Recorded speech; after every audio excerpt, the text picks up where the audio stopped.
평생 한 번은 읽어야 하는 인문고전 백선 18번째 책은 루소의 사회계약론입니다. 루소의 사회계약론. 언뜻 보기에도 재미없어 보이지? 난 재미없는 책을 꼭 읽어야 되는 그런 생각부터 들겠지? 실제로 책의 외관도 이렇게 교과서처럼 생겨서 이렇게 읽기 싫을 정도로 딱 보기에도 재미없어 보이지? 근데 이게 평생 한 번을 읽어야 하는 인문고전 백선에 선생님이 왜 선정해 놨을지 내용을 잘 보면서 생각해 보기 바란다. 간단하게만 얘기하면 보통 철학이지, 철학을 해서 뭐 하냐, 쓸데없는 생각일 뿐이다. 철학을 해서 돈을 벌 수 있는 것도 아니고 아무 쓸모없는 생각 활동, 사유 활동이 철학이다 라고 생각할 수도 있겠지. 하지만 이 170페이지짜리 아주 짧은 논문, 짧은 책이 세상을 바꾼 거야. 세상을 바꿨지. 그건 뭐 프랑스의 문제가 아니라 인류의 인류의 역사를 바꾸는 거야. 작은 책, 짧은 책 한 권이. 이때가 우리나라 뭐 조선시대 왕권이 강화되고 왕이 다스리던 그런 시기였지. 이때 이 사회계약론 이 책을 루소가 씀으로써 사람들은 생각이 천천히 이제 바뀌기 시작하는 거야. 아, 이대로는 안 되겠다. 이대로는 안 되겠다. 우리 세상을 바꿔야 되겠다. 물론 그게 루소 혼자 했던 일은 아니겠지. 그 전에 여러 가지 사회 분위기, 사회 부조리들이 모아졌고 그것들이 쌓여 있는 상태에서 루소가 이 책을 쓰게 됐고 이 책이 어떤 도화선 역할을 했을지 모르지만 꼭 이 책만의 그 역할은 아니겠지만 그래도 사람들이 이 책을 읽고 세상을 바꾼 거야. 보통 시민들이 왕을 몰아내고 왕이 된 거야. 국가를 통치하게 된 거지. 우리 예를 들면 조선시대 때 세종대왕을 내몰고 노비나 평민들이 국가를 다스리게 되는 그런 일이니까 작은 일은 아니지. 그 세계 인류의 역사가 사회계약론 이 책으로 인해서 바뀌기 시작하는 거예요. 물론 이 사회계약론 프랑스 혁명 자체만 가지고 세상이 바뀐 건 아니겠지. 프랑스 혁명이 일어나도 그 다음에 여러 가지 부작용도 있고 다시 뭐 원래대로 복귀하기도 했고 여러 가지 역사적 사실들은 다양하게 일어났지만 그래도 뭔가 흐름이 완전한 흐름을 만들게 됩니다. 그래서 우리는 책을 읽을 때 우리 세상에서 여러 가지 근본적 구조리, 근본적 문제들을 해결할 수 있는 해결해서 우리 삶을 바꿀 수 있는 그런 책들이 바로 우리가 평생 한 번은 읽어야 하는 인문고전이 되는 거다. 재미있고 그런 책들도 뭐 있겠지. 하지만 철학을 하거나 인문학을 하는 여러분들에 있어서는 선생님께 배우려고 하는 여러분들에게 있어서는 재밌는 책도 뭐 읽어야 하겠지만 이렇게 세상을 바꾸고 우리 인류의 사람들의 삶을 좀 더 개선시킬 수 있는 이런 책들은 놓치지 말고 읽어야 되겠다. 그러면 내용들을 한번 보면서 어떤 내용이길래 사람들이 왕을 몰아내고 시민국가를 만들게 됐는지 그 내용을 한번 살펴보도록 하자.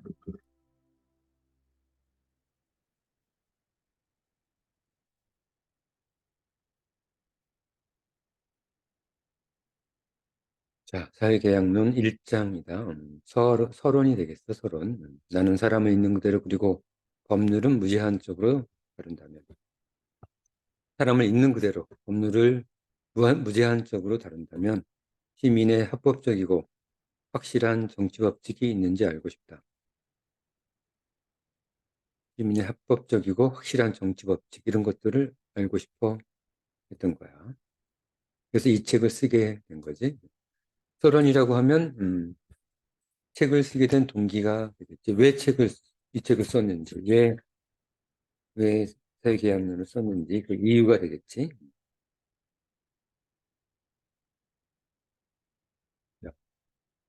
나는 정의와 유용성이 결코 분리되지 않도록 하기 위해 이것도 중요한 이야기지. 정의와 유용성. 정의롭게 살면 손해보는 세상. 정의를 실현하면 손해보는 세상. 요즘 정당방위 문제 때문에 뭔가 다른 사람이 뭔가 나쁜 일을 당하고 있을 때 그들을 도와줄 수도 없지 함부로 정의와 유용성이 지금 상충하고 있는 거야. 그런 것들을 우리는 해결해야 된다. 우선 정의와 유용성이 결코 분리되지 않도록 하기 위해 이 연구에서 정의가 요구하는 것과 이해, 손익이지. 이해가 추구하는 것을 항상 결합하려고 노력할 것이다. 정의와 이익이 상충하지 않도록 하겠다. 자, 이거 키케로의 말하고 비슷하지. 나는 주제의 중요성을 증명하지 않고 이 책을 쓴다. 주제의 중요성을 증명할 필요도 없다는 얘기야. 정치에 관해서 글을 쓰면 어떤 사람들은 내가 군주인지 아니면 입법 의원인지 묻는다. 아니다. 그래서 이 주제로 글을 쓰는 것이다. 물론 아니다. 뉴스는 평범한 사람이었지. 그런 뭐 입법위원이나 그런 사람들은 아니었다. 귀족은 아니었지. 만일 내가 군주나 입법자였다면 글을 쓰는 것이 아니라 실제로 행동하거나 행동할 수 없으면 침묵할 것이다. 자유가 시민으로서 그리고 주권자의 일원으로 태어나 나의 발언은 공공정치에 거의 힘이 없지만 투표권을 갖는 것만으로도 사회와 정치를 연구할 의무는 충분한 것이다. 투표권만 있는 것으로도 투표권이 있는 것으로도 내가 사회와 정치를 연구할 의무가 있다는 거야. 그리고 다행히도 여러 정부에 대해 연구할 때마다 나는 자신의 국가 정부를 사랑해야 하는 새로운 이유를 항상 발견한다. 우리 사회와 국가가 있어야지만 개인이 존재하기 때문에 그렇다는 얘기지. 자, 이 글을 쓰는 이유들이 나오고 있다. 이 글의 주제, 어떤 주제로 이 글을 쓰는지 대략적으로 보자. 인간은 자유롭게 태어났다. 그럼에도 모든 곳에서 쇠사슬에 묶여 있다. 이거 루소의 유명한 말이지. 사람이 다른 사람을 지배하고 있다고 생각하는 것 같지만 사실 잘 생각해 보면 지배를 당하는 그들보다도 더 심한 노예 상태이다. 지배하고 있는 사람도 크게 다르지 않은 노예 상태라는 얘기야. 이 속박으로의 변화는 어떻게 발생했는가? 그것을 찾는 것이 이 저작의 목적이다. 왜 우리는 자유롭지 못하게 됐는가? 우리는 왜 평등하지 못하게 됐는가? 그것이 이 책의 목적이다. 그리고 무엇이 그 속박을 정당화할 수 있는가? 나는 이 문제를 풀려고 하고 있다. 때때로 우리는 속박이 필요할 때도 있는 거지. 뭐 법률이라든지 규칙이라든지. 근데 무엇이 그 속박을 정당화할 수 있는가? 이 문제를 풀려고 하고 있다. 루소가. 나는 힘과 그것으로부터의 결과의 관점으로만 생각한다면 이렇게 말할 수 있다. 힘의 힘과 결과, 힘과 결과의 관점으로만 얘기한다면 이렇게 말할 수 있다. 사람들은 힘에 복종해야 하지만 복종하는 동안에는 어쩔 수 없다. 그렇지? 뭐 어쩔 수 없는 거야. 뭐 힘이 약한데 어떡하겠어. 힘이 약한. 그리고 사람들이 구속에서 빨리 벗어날 수 있고 그것을 뿌리치는 일은 빠를수록 당연히 좋다. 일단 복종하는 동안 어쩔 수 없지만 빨리 벗어나야 된다. 이거 힘이 지금 없어. 그러면 복종해야지. 그 앞에 폭력배가 있는데 칼을 들고 위협을 하고 있어. 그러면 뭐 시키는 대로 해야지. 하지만 빨리 구속에서 벗어날 수 있다면 빨리 기회를 봐서 도망가거나 싸우거나 해야 되겠지. 바로 이것은 통치자가 사람들의 자유를 빼앗은 것과 동일한 권리로 통치자가 보통 시민들, 국민들의 자유를 빼앗은 것과 동일한 권리로 사람들은 자신의 자유를 회복해야 하는 것이다. 회복하고 있는 것이다. 그런 얘기야. 빨리 벗어나야 된다는 거야. 그러니까 지금 자유의 훼손이 있을 수 있지만 그 훼손 상태를 음, 빨리 벗어나야 된다는 거야. 지금 복종 상태라면 어쩔 수 없지만 지금 그 복종 상태에서 벗어나기 위한 노력은 해야 된다는 거야. 이는 사람들은 자유를 되찾을 권리가 있다는 증명이거나 원래 사람들로부터 자유를 빼앗을 자격이 없다는 것의 증거이기 때문이다. 어, 근데 지금 프랑스 혁명이 일어난 이유가 되겠지. 우리는 그런 자유를 되찾을 권리가 있고 그런 자유를 빼앗을 권리는 자격은 없다는 거야. 공동체를 유지하는 질서는 모든 권리의 기본이 되는 신성한 권리이다. 그렇지? 이런 질서, 법률, 규칙 이런 것들은 우리가 지켜줘야 되지. 그래야지 공동체가 유지되니까. 그러나 이 권리는 자연에서 저절로 생성되는 것은 아니고 약속과 계약을 기반으로 한다. 적당하게 우리가 세금을 내고 국가에게 세금을 내고 국가가 우리들을 보호해 주는 거지. 약속과 계약을 기반으로 해야지 논리적, 이성적, 합리적으로 약속과 계약을 통해서 그것이 이루어져야지 우리의 자유를 마음대로 훼손해서는 안 된다는 얘기야. 자, 최초의 사회부터 한번 생각해 보도록 하자. 우리 사회에서 왜 억압이 발생하고 그것으로부터 어떻게 벗어나야 되는지 그런 것들을 생각해 보는 거야. 모든 가족사회 중 가장 오래되고 자유가 보장되는 유일한 사회는 가족이라는 공동체. 그렇겠지? 가족이 가장 처음 생긴 공동체가 되겠다. 최초의 사회지. 그러나 자녀가 부모에게 의지하는 것은 그들이 부모를 필요로 하는 동안뿐이다.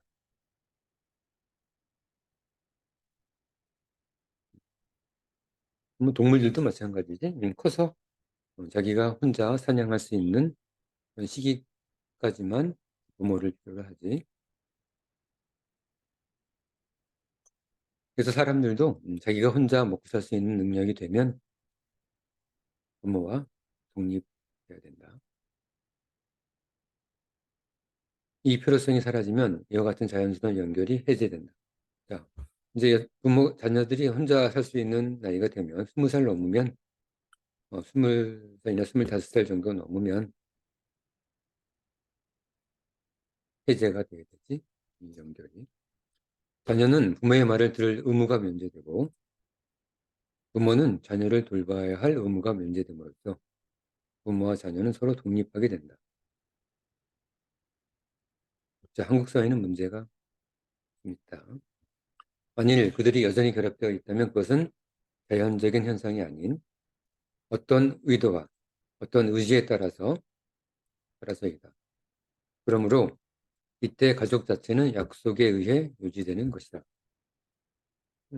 나이가 다 돼서 20대 중반이 넘어가는데 혼자 살 수 있는 상황이 됐는데도 엄마 아빠랑 같이 산다는 것은 정상적인 게 아니야.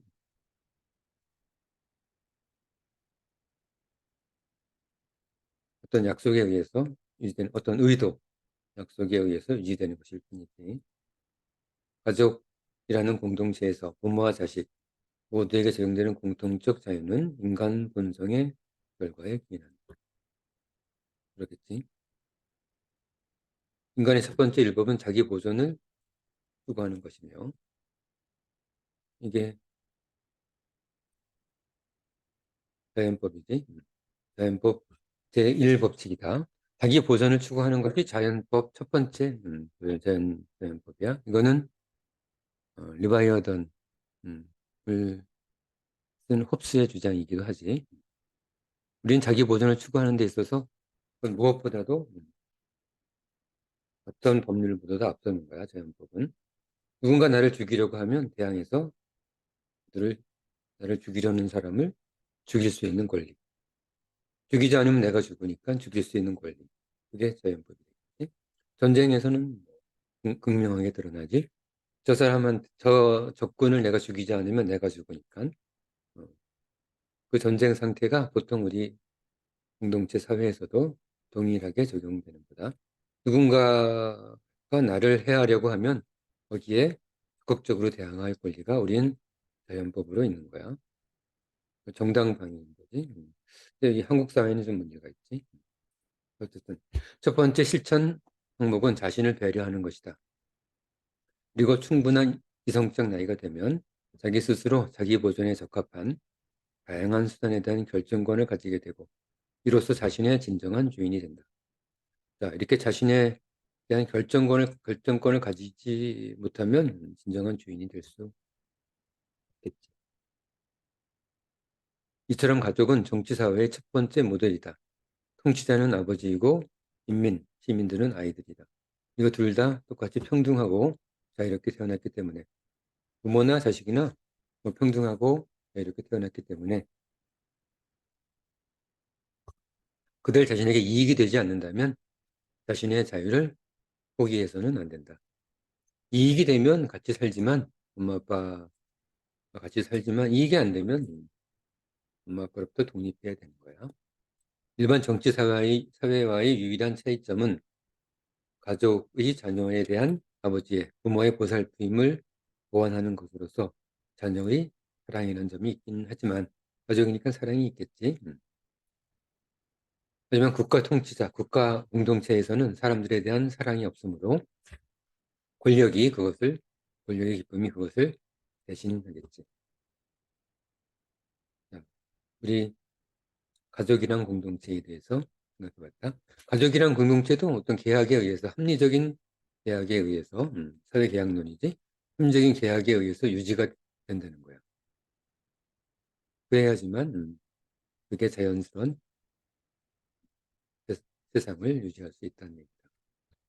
자, 다음 넘어가 보자. 자, 두 번째 최초의 사회, 이제 가족 말고 다른 사회 한번 생각해보자. 그로티우스란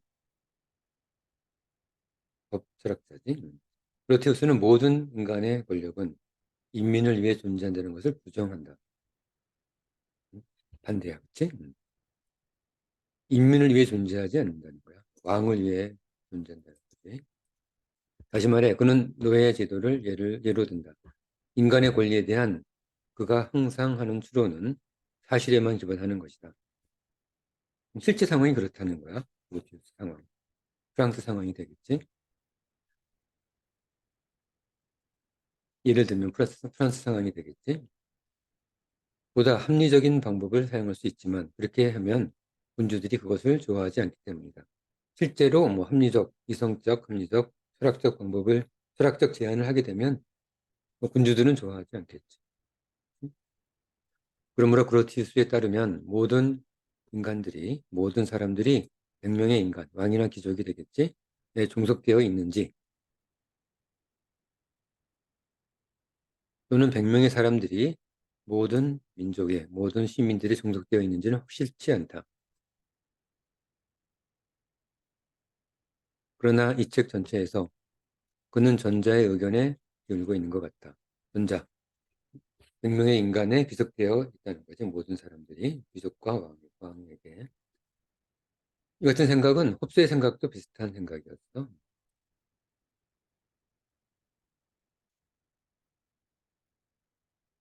일바이어던의 저자 흡수의 생각도 마찬가지였다. 그렇다면 인류는 모든 가축 무리로 나뉘며 각 무리마다 주인이 있고 주인은 배고플 때 가축을 배고플 때 잡아먹으려고 지키고 있는 셈이다. 주인은 어, 가축이 배고플 때 잡아먹으려고 가축을 키우는 셈인 거야. 왕들은 필요할 때 시민들을 잡아먹으려고 희생하려고 그들을 지켜주고 있는 셈이다. 목자가 가축보다 우월한 본성을 가진 것처럼 양치기지. 양치기 목자가 양보다 사람들을 통치하는 목자도 사람들보다 우월한 본성을 가지고 있다. 이 논리를 바탕으로 칼리큘라 황제도 같은 주장을 했다. 왕이 신이고 국민은 짐승. 이라는 교활한 결론을 도출했다고 로마의 필론이 철학자지 전한다. 이 칼리큘라의 추론은 홉스와 브로티스의 추론과 완전히 일치한다.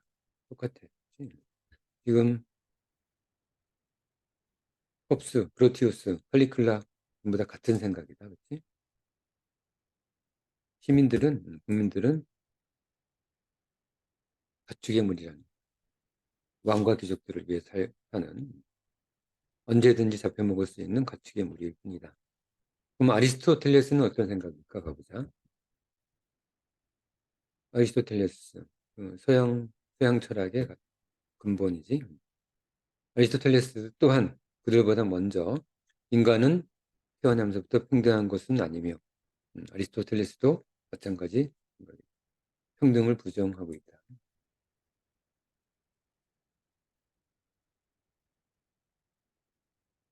어떤 이들은 누군가의 노예가 되기 위해서 태어났고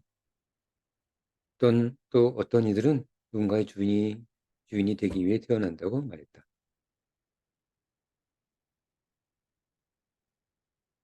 아리스토텔레스의 주장은 어떤 면에서는 틀리지 않았다.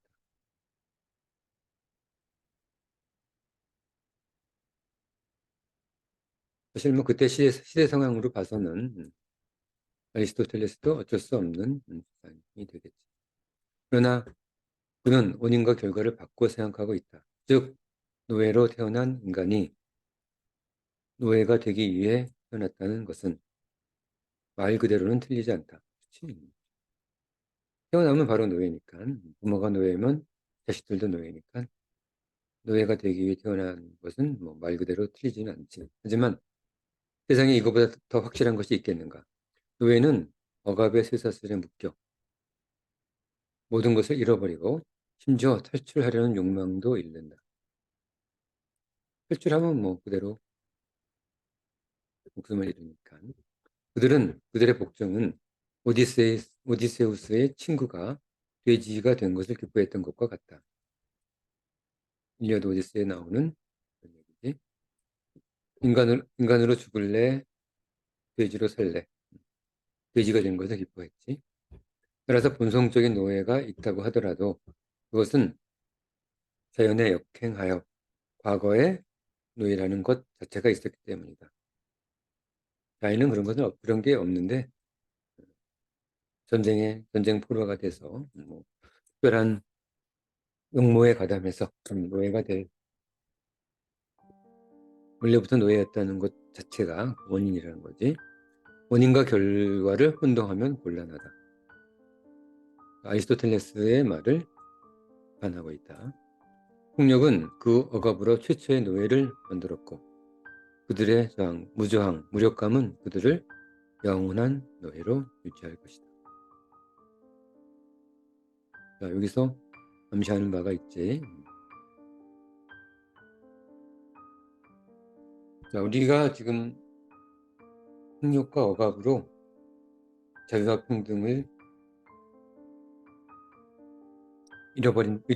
잃어버렸다면 그 상태를 그대로 참고 무저항, 무력감으로 참으면 안 된다는 거야.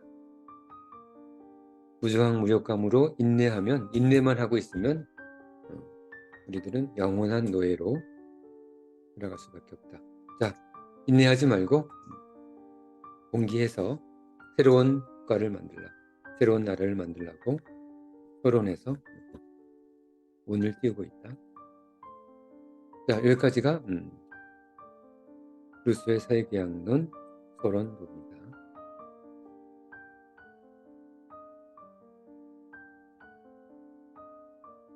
자, 서두에서도 얘기했지만 항상 한 번은 읽어야 하는 인문고전 책은 단순히 재미를 떠나서 우리 삶을 바꿀 수 있는, 세상을 바꿀 수 있는 그런 책들을 우리는 읽어야 한다. 모든 책들이 그런 것은 아니지. 모든 것들은 그런 책들이 아니기 때문에 과연 우리 세상에 가장 필요한 것을 잘 비판하는 책이 어떤 것인지, 우리 세상을 좀 더 개선할 수 있는 책이 어떤 것인지를 생각하면서 책은 읽어야 되겠지. 자, 평생 한 번은 읽어야 하는 인문고전 100선 18번째 책 사회계약론 공부했다. 우리가 철학을 공부하는 이유 잘 생각하면서 오늘 수업 여기까지.